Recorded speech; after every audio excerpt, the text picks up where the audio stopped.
Straight Edges, Chapter 11, Suffering and the Second Law, Part 2. There's another aspect of suffering that we need to talk about. This is the sum total of all the natural suffering I mentioned earlier. This is the sum total of all the suffering that is not caused directly through mankind's sin. This is the sum total of the cancers and the deformed babies and the natural disasters and the bigger animals eating the smaller ones, and even the weeds in my garden and the gray hairs in my head.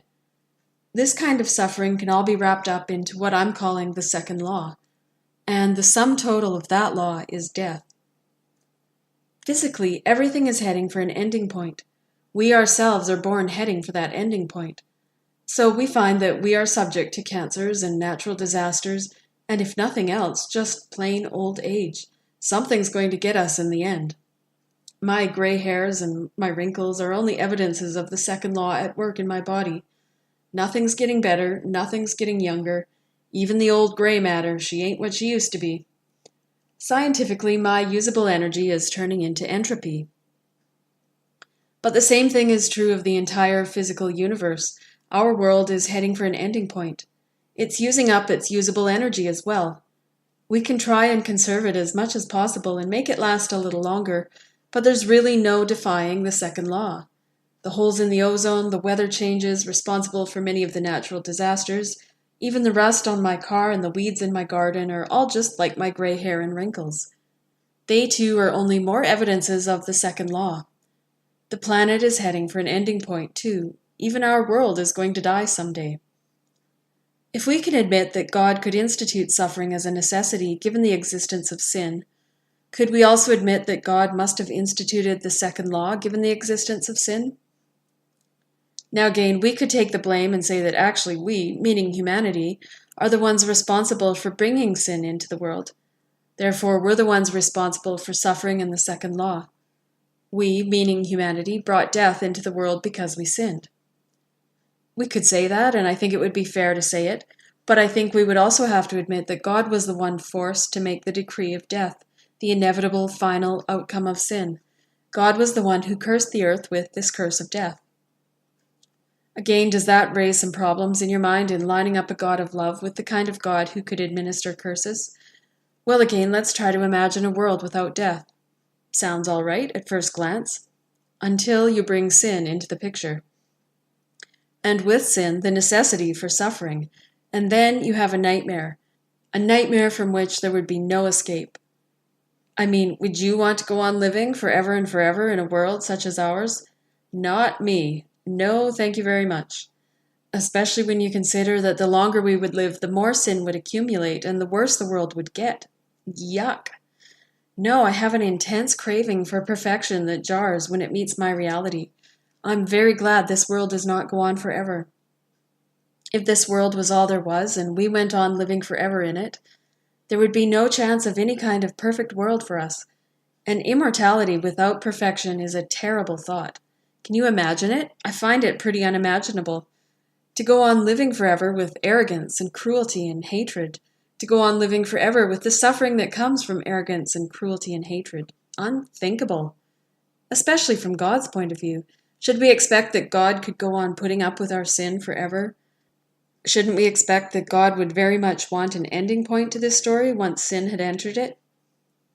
And if we as individuals died, but our world went on forever, it's still the same dilemma. The sin and suffering would be perpetuated forever. Our sin taints everything around us, so everything around us is also under a death sentence. And that's also a mercy. If God hadn't made it so, it would be like the one pair of running shoes I was allotted for the year back in my school days. No matter how beat up those runners got, I had to make do because that's what I had. Our planet is looking pretty beat up at this stage. The sole's flapping and our toes are poking through. What a good thing it is that we don't have to make do with this old planet for eternity while it goes on getting more and more beat up. I'm not suggesting that we shouldn't try to do the best we can with it. I think we should. I think trying to make the world a better place in every way is always a good idea. We have to live here for a time, after all. But it's not the ultimate good, and I'm very glad the world isn't going to last forever either. Because of the second law, there's a shot at a fresh start for everything. There's a shot at a perfect, untainted reality. Because of endings, new beginnings are possible. So we find two formulas emerging after thinking about sin and its effects. First, if sin, then suffering. And second, if sin, then death. So sin equals suffering and sin equals death. Sin equals suffering plus death. And that's how it had to be, because God is just and does what's right, but also because God is merciful. If man could sin, God made it so that man could also die. He cursed man and the earth with death, but this curse was a curse of mercy. Now, what does the Bible say about it? What we've discovered through our own observation, does it line up with what the Bible has to say on the subject? Back we go to Genesis. Genesis 3. We saw last chapter how the desire to be like God pulled the first man and woman into the first sin. After that event, what happened? The very first thing we're told that happened after the eating of the poisonous fruit, poisoned with the poison of sin, was that Adam and Eve immediately felt a sense of shame and nakedness, and made fig leaf clothes for themselves, and went and hid from God. Then God came and found them and had some dialogue with them on the subject. After they'd discussed what had happened, God did this. He issued 3 curses or 3 edicts. One to the snake, one to the woman, and a joint one to the man and the earth. I'll quote each of these in turn when we look at the story in detail. But first, there are 2 happenings after the curses that I'd like to point out briefly. At the end of Genesis 3, God took pity on Adam and Eve in their little fig leaf outfits, so he clothed them in the skin of an animal. In other words, an animal died to clothe their nakedness. Then he put Adam and Eve out of the garden because, in his own words, "Behold, the man is become as one of us, to know good and evil. And now lest he put forth his hand and take also of the tree of life and eat, and live forever." Genesis 3:22. And here God breaks off in mid-thought, as if the thought is unthinkable. It's an unspeakable horror that man in this condition should live forever. I have to agree. Now let's go through this story point by point to see what profound ideas are here. First off, I'm interested to notice that the very first result eating from the tree of the knowledge of good and evil brought about was shame. It was a sense of nakedness. And this is kind of a funny one, too. I mean, Adam and Eve had never seen clothing, had no idea of it up to this point that we know of. What word did they even use to express the concept of naked? But however it worked, they had the sense that something was missing, that they were exposed and vulnerable, and that this was not a comfortable sensation. Whatever word they used to express this feeling, they felt it and they expressed it. I chuckle at God's response. Who told you that you were naked?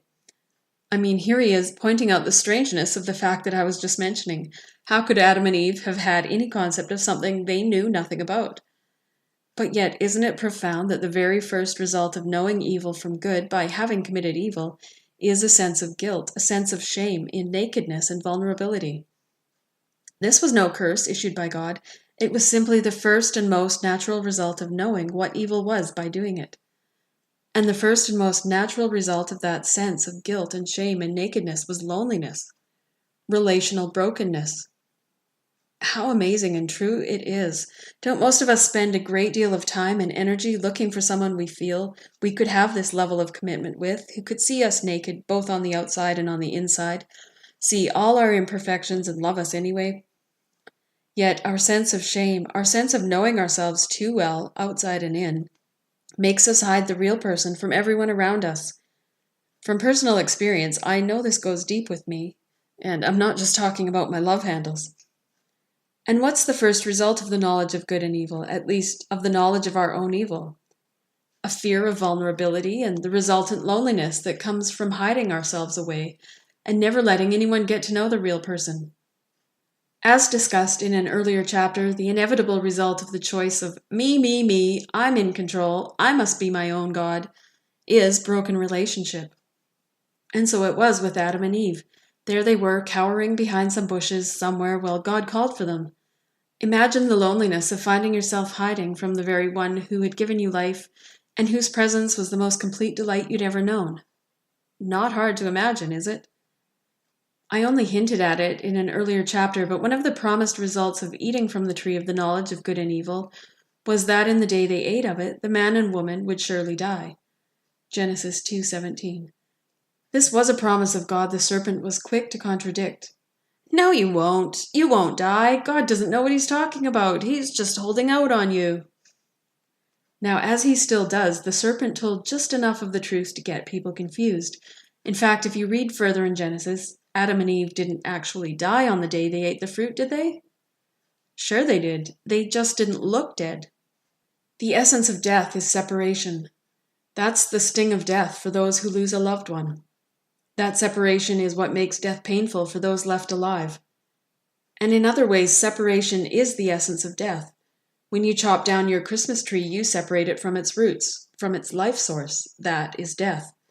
When a person dies, the real person, the life source, is separated from the body, and that is physical death. So get this equation into your head. Death equals separation. But also get a hold of this one. Sin equals death, as we talked about earlier. When we sin, we are separated from God, and that is a spiritual form of death. We are separated from our life source, spiritually. When did your Christmas tree die? When it started to look brown and the needles had to be vacuumed out of the carpet every day?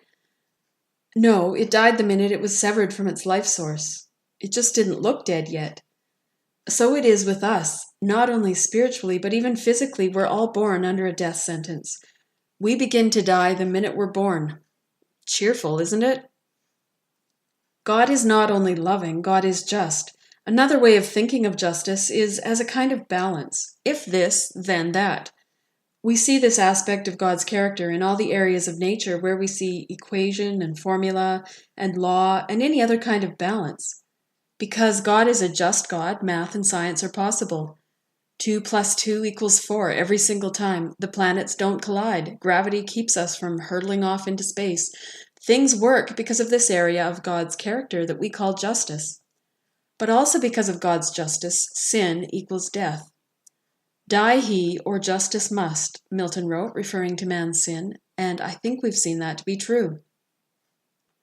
So as long as we live hanging on to our sin for dear life, we are spiritually the walking dead, because the justice of God's nature demands that his perfection cannot have truck with sin.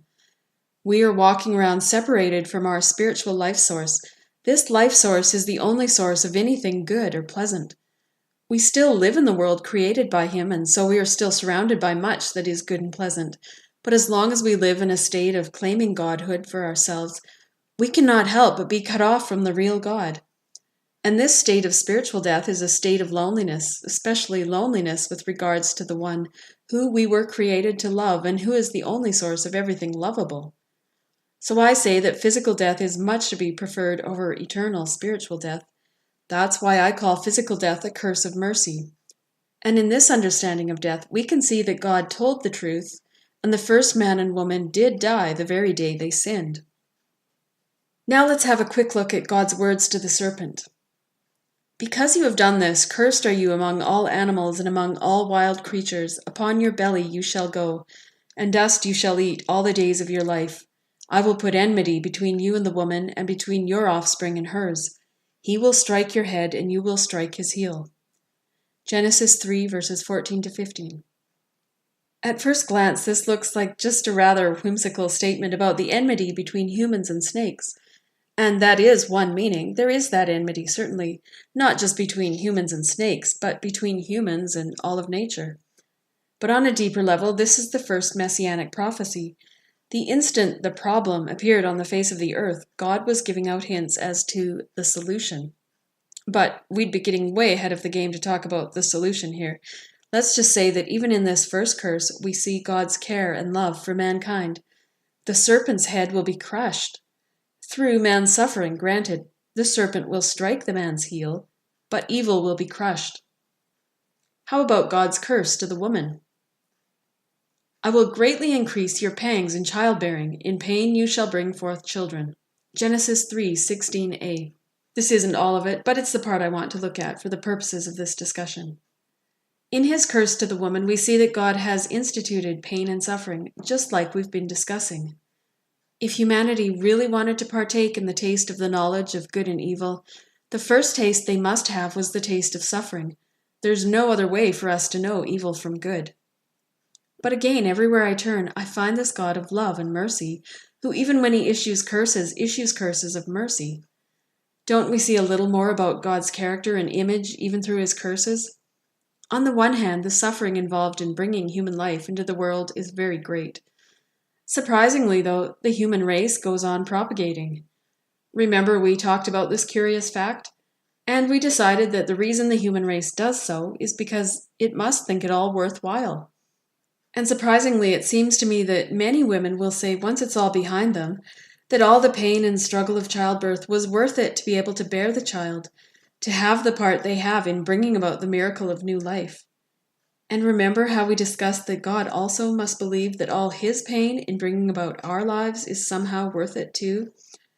Even in this curse, we see a little of God's image, and of woman's part in bearing that image in this unique way, a privilege not afforded to men. Then there's God's curse to man, a joint curse as he cursed the earth at the same time.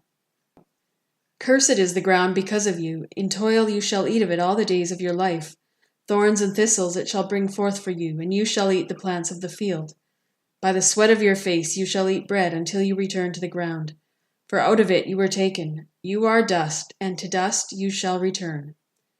Genesis 3, verses 17b to 19.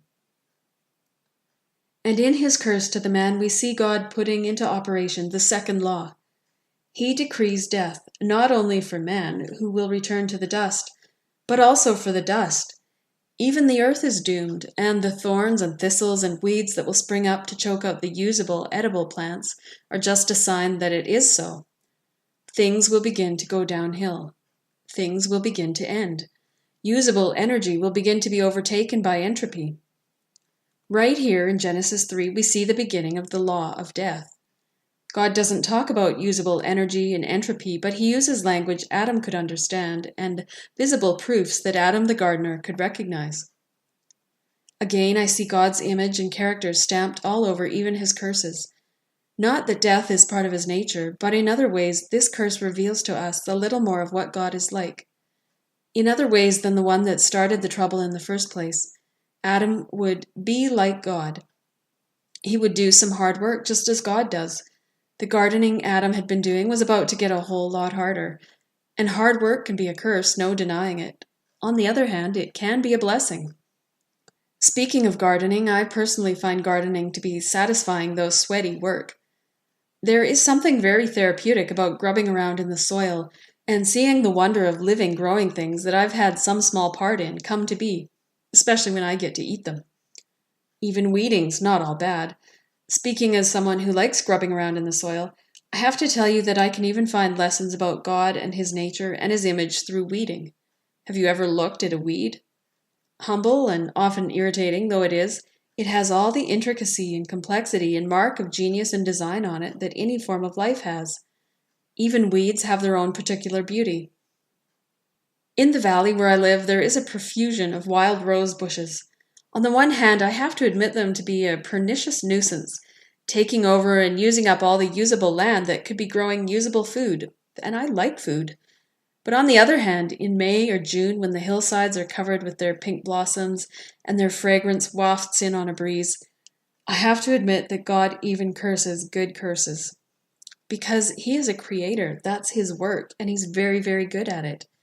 Even when he created weeds, he couldn't help showing a little of what he's like. So we see the second law set into motion here with this last joint curse to man and the earth.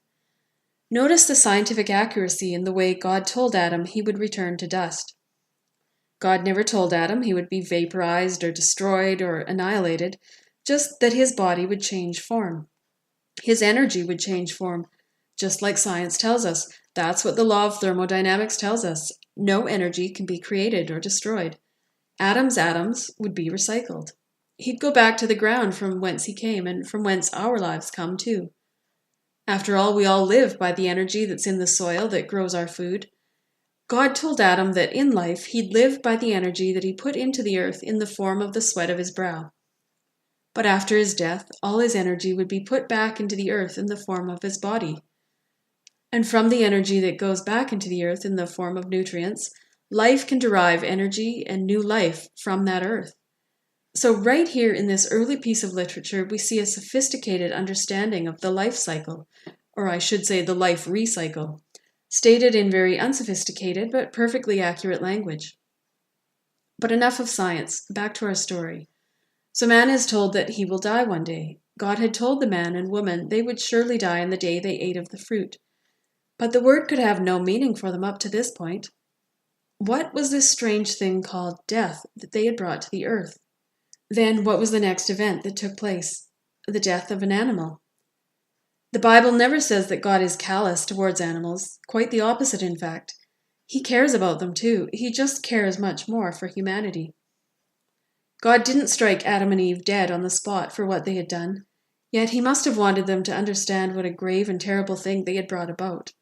So instead of their death, an animal died. Now the word had meaning for them.